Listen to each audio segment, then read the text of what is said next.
Hello everybody and welcome to the Tavern. Today our D&D topic is our favorite playing environment. So, let's establish what environment means for this video. Right, so in combat or in like a town.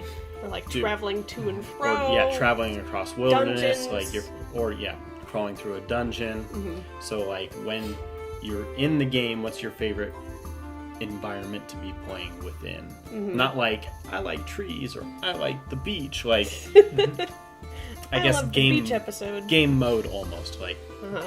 for this couple hours, we're in town, we're shopping, we're talking to NPCs, we're doing this or that. Or for this, we're gonna be just on horses, traveling through open plains with random encounters, or like I like the hardcore combat, like boss fights. I love the dungeon crawl. Yeah, exactly. Like that. So who wants to start? I'll start. Okay. Yay! Okay. So I am a big fan of combat, but I can find that in basically any video game. What I my favorite environment is usually involving a lot of NPC characters the DM throws at us. So if we're like in the middle of, say, the King's Audience Chamber or something, or dealing with some political situation, I enjoy doing that because I can make either a lot of good friends or I can shit up. It'll be lots of fun.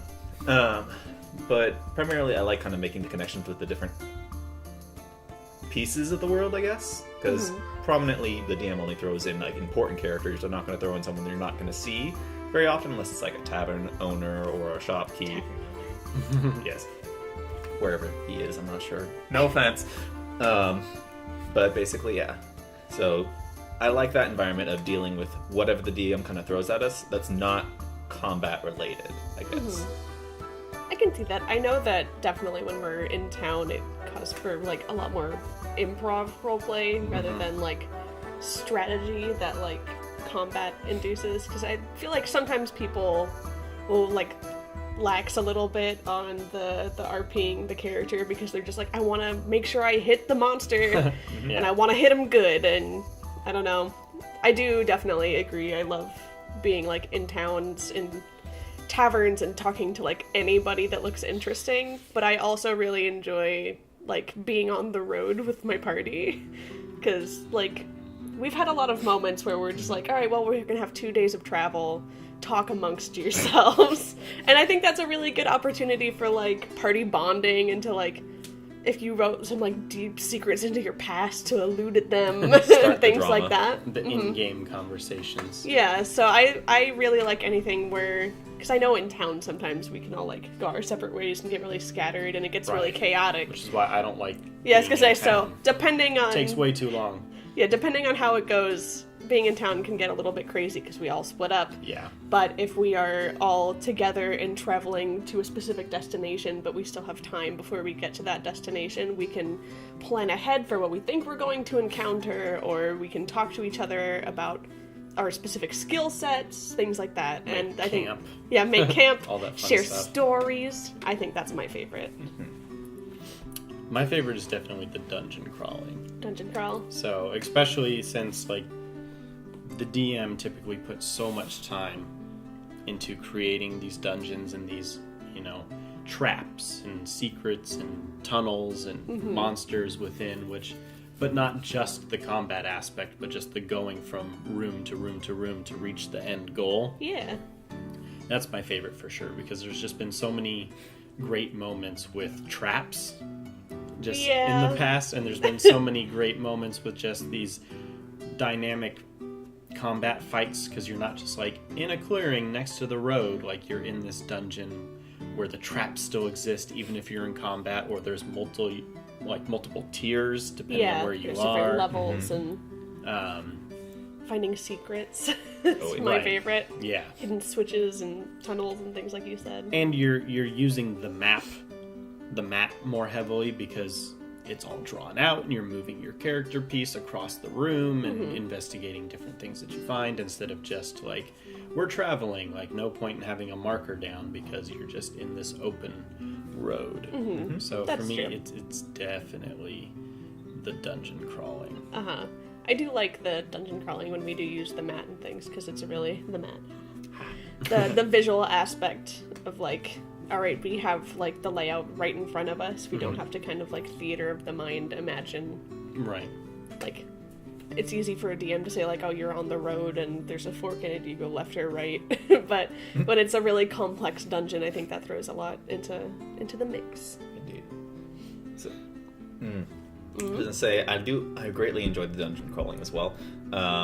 It gets very reminiscent of sometimes it gets very reminiscent of group projects, but that's a whole different topic. Group projects. On teamwork and whatnot. Like, we'll get to that in a different episode, I'm sure. But working with other people in the dungeon is a great environment to be in as well, because you kind of get to know the people and the characters are playing even better. Yeah, more group dynamics. I think that's really important, especially like the beginning of a campaign or something. Going through all of these different places definitely enhance how you all interact with each other. Like, your character might pick someone that they like right off the bat and someone that they don't like, so those characters might stick together when they go to the dungeon and things like that. I don't know. I love group dynamics. That's what I'm in D&D for, is to make these characters and make them talk to each other. It's like you take these two dolls and you squish them together. It's like kiss. Friends. Yeah, kiss. For sure.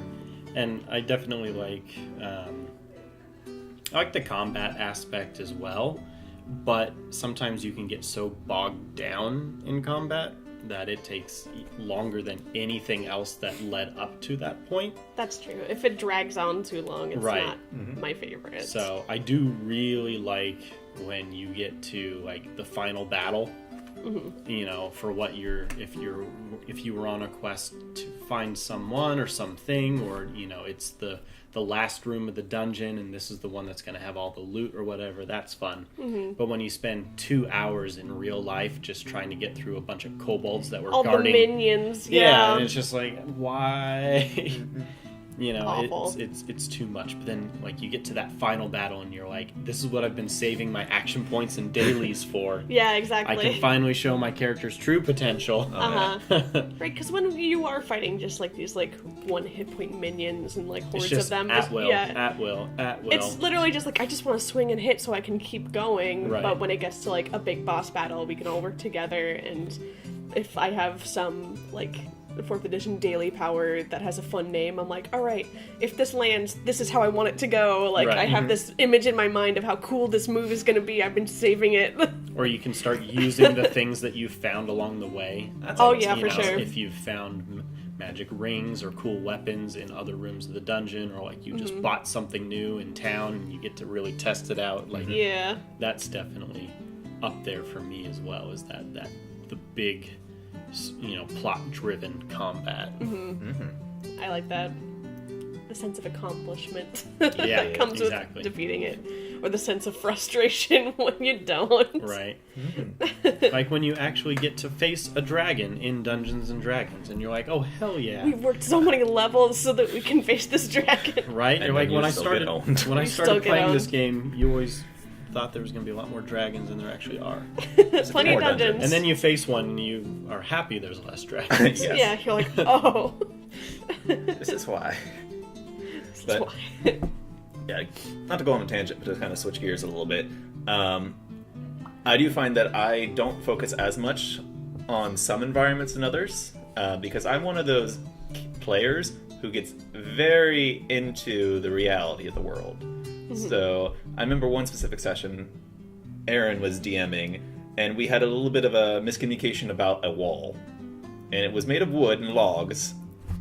So for some reason, I had a difficult time wrapping my head around the concept of having an entire wall made of just big trees all the way through. And I thought there were smaller trees that... The reason this is important because someone's trying to blow a hole through the wall. I'm like, okay, this can't be that hard. They're made of, like, bundles of trees, right? No, they're just big trees. I'm like, wait, what? It's like a fort. Have you ever been to a fort? They're like giant logs. They are, but you don't walk on top of that. Like, you can. You can. But it's like log, then log, log. So it's like 3 layers of logs and then whatnot. I think that's kind of where the like the communication of the environment between the DM and the player gets a little convoluted. Making sure that you understand exactly where you are in the world and how the world is like in reference to you, which is good when we're in combat and we use the map and we have it like drawn out so we know exactly how far the enemy is from us and how far we have to move to get there, or if they're on this and we're on this, then we have to climb to reach them, things like that. But if it's like describing a fort or something, sometimes Right. it gets a little bit lost in the mix, or even sometimes when we're just like running around town, it's like, all right, is there a tavern? that? Yes. Yeah, is there a tavern? Yeah, it's down the main road, which I think often, especially if it's a small town, it's like there's like one main road and there's like shops along it, so we don't get lost. Because if I'm like, all right, well, I took this road and I went left on it and went right, I have no sense of direction in real life, let alone in a game, so I'd be like wander away from the party because I'm trying to find the blacksmith and then just be lost for the rest of the game, and then my party would never find me. Like, so it's definitely good to know exactly where you are and what you're doing. Yeah, for sure. So let us know what your favorite playing environment is, if you prefer the combat, or being in a town, or being murder. in a tavern. Just any of the different things that we talked about. What's your preference, or if there's something that we didn't talk about, maybe you guys play D&D differently or something. I don't know. So just let us know in the comments. Thanks for watching. See you next time. Bye, guys.